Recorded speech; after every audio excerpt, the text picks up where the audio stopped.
Hello, good morning. We're starting a new series on my channel. We talked about this a few days ago in one of my pet pairings where I mentioned that it might be fun to do a week of Natasha Denona. So I'm going to try to do my best, be an exemplary YouTuber and post 5 consecutive days of Natasha Denona palettes. These are probably not going to be filmed in 5 consecutive days, but hopefully you will see them in 5 consecutive days.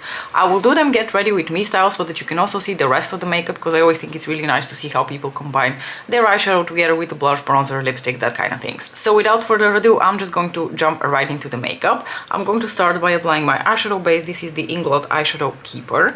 And the palette for the grand opening of this series will be, as you have already seen from the thumbnail, the Bronze palette, which is my favorite, one of my favorite palettes from Natasha, especially in the summer season. And the thing is, you guys know what the Bronze palette looks like. I've done quite a few looks on my channel with the Bronze palette. It's a very nice bronzy palette, wonderful for the summer, I adore it, but it is a little bit of a one-trick pony. If you've seen 2 looks with it, you've seen them all. Taking my Dior Backstage foundation, so chances are extremely high that you have already seen me do a very similar look before. There's only so much that you can do with this palette, and I sort of love it for the fact that it always gives me an impeccable, you know, bronzy look. But don't be surprised if you watch this video and you think to yourself, am I having a deja vu? Have I not seen you do this exact same look before, wearing this exact same shirt before? Because that is another factor that's playing into this. I decided to wear for the first time this year my happy spring summer shirt with orange and yellow. And that shirt kind of always makes me think of the Bronze palette. This foundation is just chef's kiss. I've really fallen in love with it, and I'm a little bit bummed out that if I ever decide to repurchase it, it will be in a new formulation.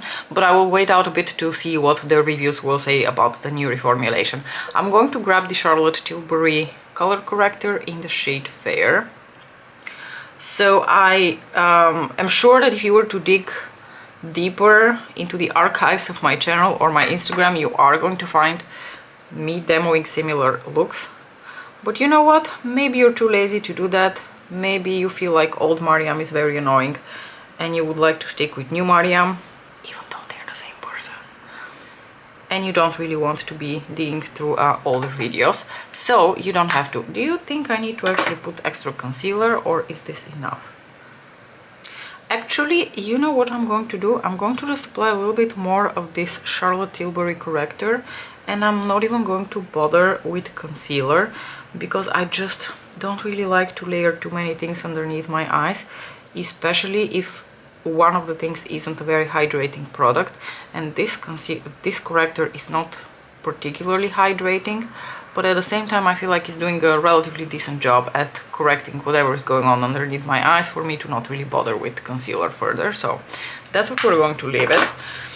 The Dior foundation works really well with the corresponding powder, so that's exactly what I'm going to do. I'm going to just use the corresponding powder in the shade 2N, which is also the foundation shade that I have in the Backstage line, and going to set my face with that. And you're probably thinking by now, Mariam, did you forget to do your brows? No, I did not forget to do my brows, but yesterday I decided to try something new, specifically when using the the Too Faced, wow, same initials and I'm starting to get very confused, the Too Faced Brow and Laminating Wax, so this little product here. I quite like this, but it's super waxy, it's super tacky, and if I apply my powder after I've done my brows, I feel like little chunks of powder stick to my brows, and I really don't like it.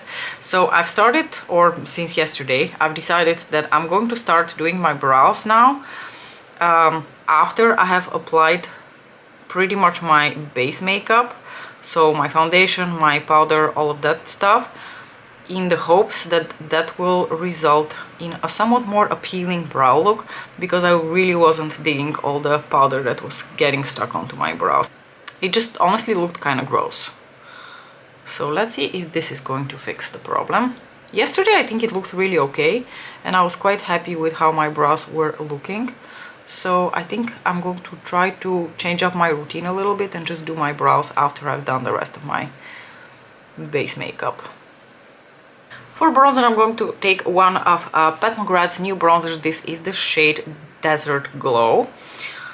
So in other news, I was not able to fix my Instagram, and for those of you who don't know what I'm talking about, my Instagram feed is basically stuck on posts from at least a week ago at this point, and the first time I noticed it was actually midweek, because at one point I was like, wait, why am I seeing like the same post pop up in my feed and nothing new? Like, my feed was looking really bizarre, and at first I thought it's some sort of a glitch, so I waited it out, nothing happened, and then I got a little bit worried that there is a problem. So I tried pretty much every trick that I could find online. I've turned off my phone, I've uninstalled and reinstalled the app, I've cleared the cache, I have logged in and out countless times by now. Nothing has fixed the issue, and I'm getting a little bit worried that nothing will fix the issue, and that might result in me just having to uninstall the Instagram app and just not bothering with it anymore, which would be a shame, because Instagram is basically the place where I get my news on updates and new releases.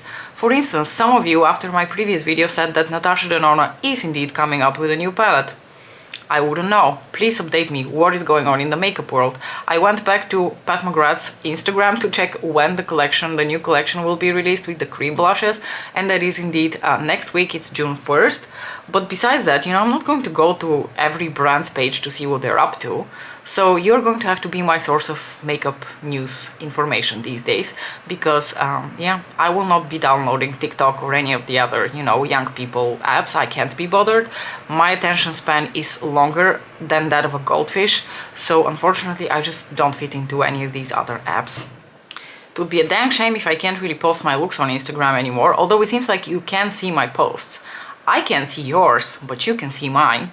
Being the narcissist that I am, I could continue to just post my stuff without really bothering what anyone else is posting, but I think even I have boundaries to my narcissistic tendencies. Anyway, I'm going to grab this beautiful sparkling vibrant blush from Pat McGrath Labs. This is the shade Electric Bloom, because I just absolutely love how Electric Bloom works with the bronze palette. So I'm going to very light-handedly go into this blush and blend it out. I just love Electric Bloom. It livens up my face like almost no other color that I own. I'm going to stick with Pat McGrath, and I'm going to take Divine Rose highlighter, which is this beautiful baked VR-esque type of texture that I keep hoping she will release more face products in someday. Going to melt all the powder products on my face by spritzing a little bit of Fix Plus onto my sponge, and then gently dabbing my face with that.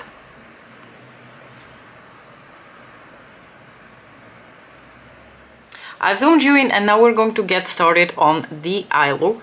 I really like the mattes that are in this eyeshadow palette, not because they are a special formula, they are solid, good mattes, but more so because of the undertones. I just think they're like just such pretty undertones. This one is a little bit more of like a light peach, this one has a bit of mustardy tones, this one is a bit more orangey toned, and my two favorites in this palette have to be these browns over here. This one is sort of like a lighter version of this one, but this one has this delicious reddish chocolate brown tones to it, and I absolutely adore it. This is also a really pretty shade, really deep brown. It's one of her cream matte to... no, what am I talking?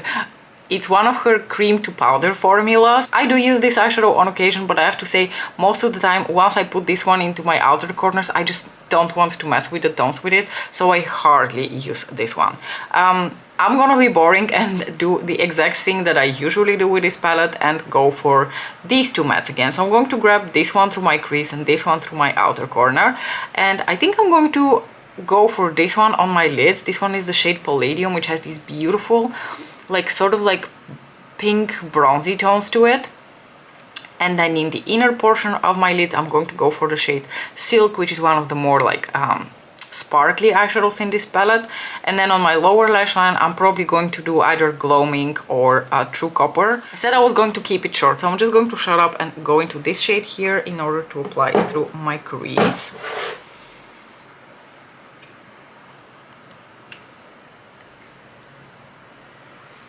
I just really love the undertones of these eyeshadows.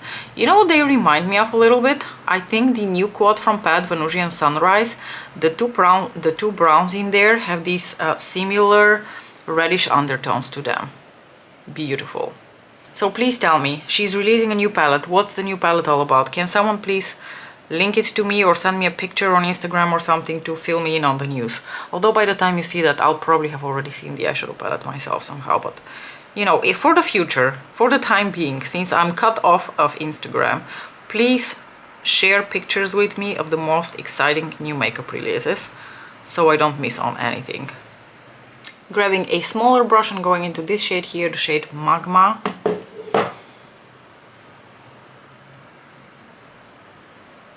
Look at this delicious tone, man. So pretty. I have missed this eyeshadow. The thing about this palette is that I don't really use it much in the winter because it is just so warm toned, and I don't really mind wearing any sort of tones in any season, but I've come to realize that my clothing is just quite seasonal in the sense that I don't really have much, if any, really warm toned clothing for the winter, so there's really nothing to match the bronze palette with. But it's nice, it gives me really the opportunity to really start missing it.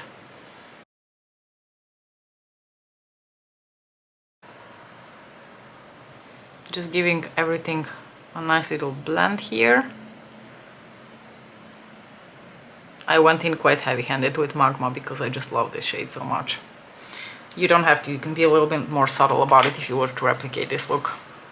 Okay, now I'm going to grab a little bit of my glitter glue from NYX and apply that on the moving lid where I want to have the metallic shades. Alright, and what did I say we were going to do? I'm going to take the shade Palladium here on sort of like the outer half of my lid, I guess.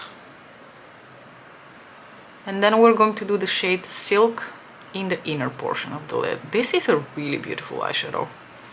It reminds me a little bit of the taupe in Voyeuristic Vixen, but the one in Voyeuristic Vixen is maybe a little bit cooler in tone and a bit more sparkly, but they are sort of in the same family, I feel like. Okay, using the same brush, I'm just going to flip it around and go into the shade Silk, which is a beautiful eyeshadow. Now I remember one of the issues that I have with this palette is that it really doesn't have a true highlighting shade for the inner corner. So sometimes I will either pull out something different, like one of my highlighters, or I will try to apply my lid shade as an inner corner highlight, which is exactly what I'm going to do now. It's not ideal, but I'm kind of too lazy to grab anything else. I just want to stick to this palette. So for my lower lash line, I'm going to take the tiniest bit of Magma here and just apply that here in the absolute outer edge of the eye, just so it matches well with the upper lashes. But then I'm going to apply, I think, the shade Gloaming, this one here, on the rest of my lower lashes.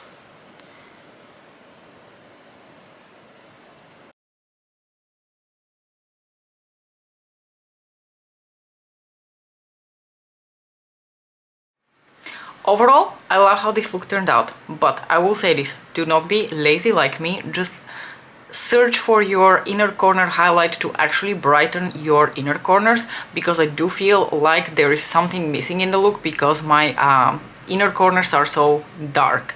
Anywho, I went for an absolute classic that I always kind of choose when I'm wearing this palette, and that is one of my Blitz Trans lipsticks. This is the shade Blood Rush. Yes, Blood Rush, which is a beautiful red that has the tiniest amount of like gold and red shimmer running through it. Let me know what you think about this look. Hopefully you enjoyed it and it inspired you to bring out your own bronze palette to play around with it.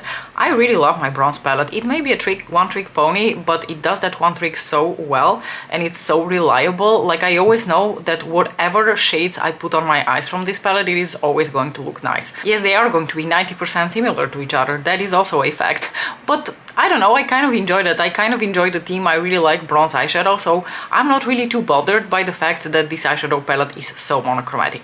Anyway, I'm going to stop rambling now. Let me know what you thought about this look. Thank you so much for watching, and we will see each other again very, very soon. Bye!